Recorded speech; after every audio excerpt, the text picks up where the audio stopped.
शिमगा हा ऋतू परिवर्तनाचा आणि आनंदाचा सण आहे. या काळात राधाकृष्णाच्या नृत्याला प्राधान्य देण्यामागे काही महत्त्वाची कारणं आहेत.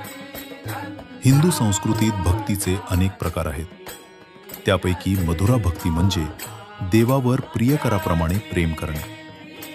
राधा ही जीवात्म्याचे प्रतीक आहे आणि कृष्ण हा शिवात्म्याचा. भारतीय सणांमध्ये श्रीराम, श्रीकृष्ण किंवा देवी तत्वाशिवाय पूर्णत्व येत नाही. शिमगा हा रंगांचा आणि उत्साहाचा सण असल्यानं श्रीकृष्णाच्या रासलीलेचे प्रतिबिंब या लोकनृत्यात उमटते. साडी नेसून राधा बनणारा पुरुष अहंकाराचा त्याग करून स्त्री पुरुषातील अद्वैत सिद्ध करतो. जेव्हा राधा, कान्हा आणि गोमू घराघरासमोर उभे राहतात तेव्हा साक्षात ईश्वरी चैतन्य दारात आल्याची भावना ग्रामीण भागात असते.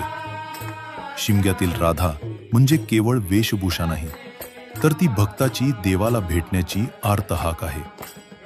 निसर्गाच्या पाळटत्या रंगांसोबतच मनातील भक्तीचे रंग उधळणारा हा एक सांस्कृतिक सोहळा आहे. घराघरातील वाईट प्रवृत्तींचा विनाश या निमित्तानं होतो हे मात्र नक्की.